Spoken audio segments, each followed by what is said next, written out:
Assalamualaikum warahmatullahi wabarakatuh. Nama saya Hikmah Putri Aditama dengan NPM 2208206162. Di sini saya akan mempresentasikan mind map saya mengenai penyakit aritmia.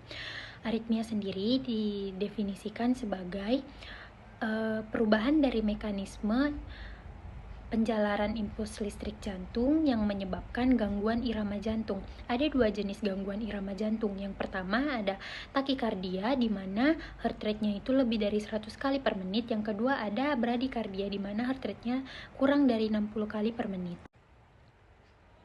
Selanjutnya adalah patofisiologi dari aritmia.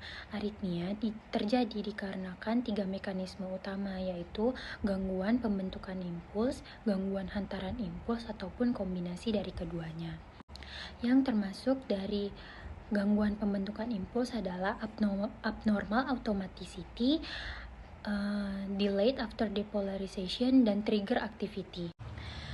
Yang termasuk gangguan hantaran impuls adalah blok 1 atau dua arah tanpa adanya re-entry. Kemudian ada blok satu arah dengan adanya re-entry, terus ada re-entry nodus AV dan re-entry dari berkas cabang. Sedangkan bradiaritmia sendiri terjadi karena adanya gangguan pada pembentukan impuls pada SA node. Lalu bisa juga terjadi karena gangguan konduksi dari AV node, dan ada juga gangguan dari gangguan konduksi pada berkas His. Sedangkan takiaritmia sendiri biasanya terjadi karena tiga hal. Yang pertama yaitu ada enhanced automaticity, yaitu dia ada depolarisasi spontan dari pacemaker atrium, junctional ataupun ventricle. Yang kedua karena re-entry ataupun perambatan berputar dari front gelombang yang berdepolarisasi. Yang ketiga karena ada triggered arrhythmia, yaitu karena diinisiasi oleh after depolarization. Selanjutnya ada klasifikasi dari aritmia. Kalau berdasarkan mekanismenya, aritmia itu dibagi menjadi dua, yaitu bradiaritmia dan takiaritmia. Sedangkan berdasarkan letaknya, aritmia itu dibagi dua menjadi supraventrikular aritmia dan ventrikular aritmia.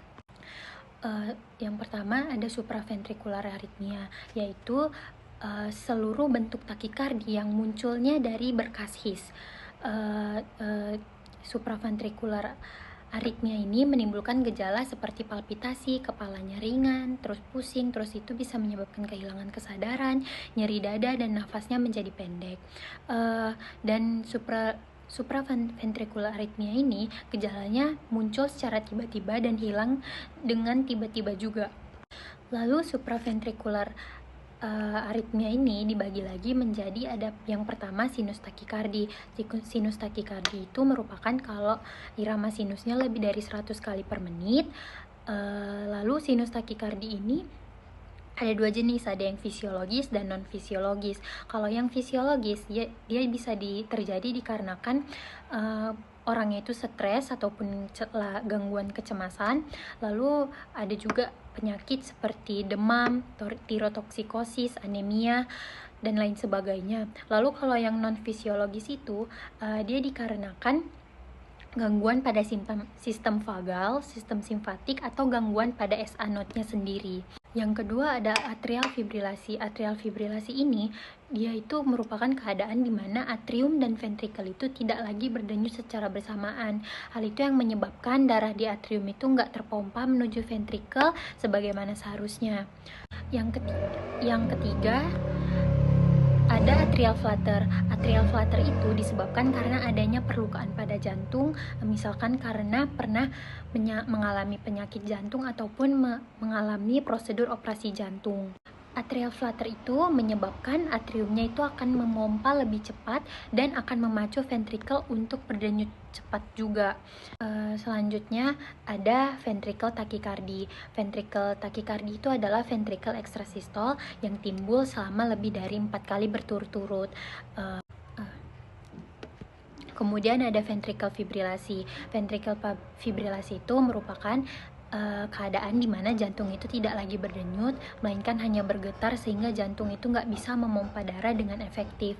Hal ini menyebabkan terjadinya cardiac arrest atau henti jantung, di mana pasiennya itu mengalami gejala dia tuh udah nggak bernafas lagi, udah nggak bisa menanggapi lagi, dan henti jantungnya itu muncul secara tiba-tiba atau sudden cardiac arrest.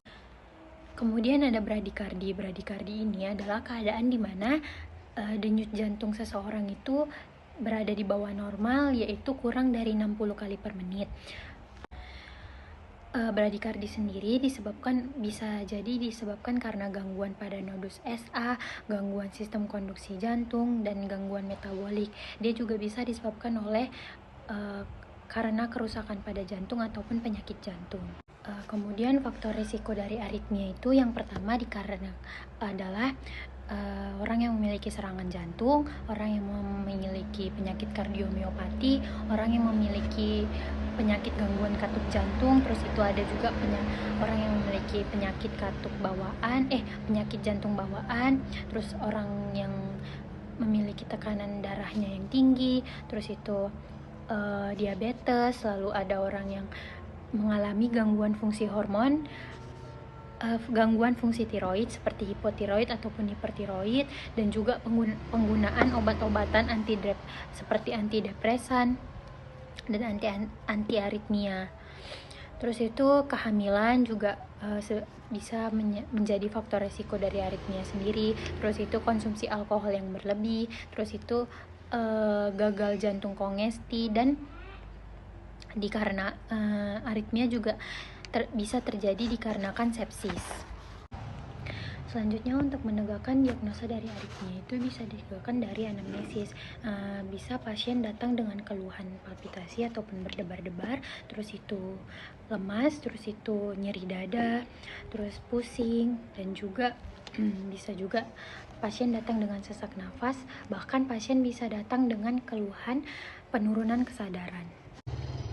Lalu selanjutnya, pemeriksaan fisik pada bradiaritmia ini dapat ditemukan denyut nadi pasien itu bisa bradi di bawah 60 kali per menit, bisa takikardi di atas 100 kali per menit, lalu tekanan darahnya itu bisa naik, bisa turun juga. Lalu untuk penunjangnya, kita bisa melakukan EKG, namun hasilnya itu akan berbeda-beda tergantung dari jenis aritmia yang dialami, misalkan atrial flutter ataupun ventricle tachycardia. Lalu selanjutnya kita bisa minta pemeriksaan lab untuk evaluasi dari penyebabnya. Misalnya kita bisa minta enzim jantung untuk mengetahui adanya infak miokard atau tidak. Lalu kita bisa melakukan ekokardiografi untuk melihat apakah ada hipertrofi jantung, apakah ada kelainan gerakan dinding jantung. Selanjutnya, untuk tata laksana non-farmakologi dari aritmia itu, yang pertama kita bisa berikan oksigen untuk meningkatkan oksigenasi dari pasien tersebut. Tujuannya untuk memenuhi preload yang lebih adekuat. Lalu kalau memungkinkan, jika kita juga bisa posisikan pasien dalam keadaan berbaring dengan posisi kakinya itu lebih tinggi sehingga tekanan balik venanya itu meningkat dan preloadnya itu pun juga meningkat. Lalu untuk tata laksana farmakologi dari si aritmia ini, yang pertama kita bisa memberikan obat golongan beta adrenergik, yaitu yang pertama dopamin dengan dosisnya itu 2-10 hektogram per kilogram berat badan per menit dengan volume intravaskular yang memadai. Yang kedua, kita bisa berikan epinefrin infus dengan dosis dimulai dari 2-10 mikrogram per menit sesuai dengan respon intravaskularnya. Terus itu kita bisa berikan isoprotrerenol dengan dosis yang disarankan adalah 2-10 mikrogram per menit melalui infus intravena. Lalu itu kita juga bisa berikan obat golongan parasimpatolitik, yaitu atropin sulfat dengan dosis itu 0,5 mg bolus intravena dan diulang setiap 3-5 menit sesuai respon tubuh.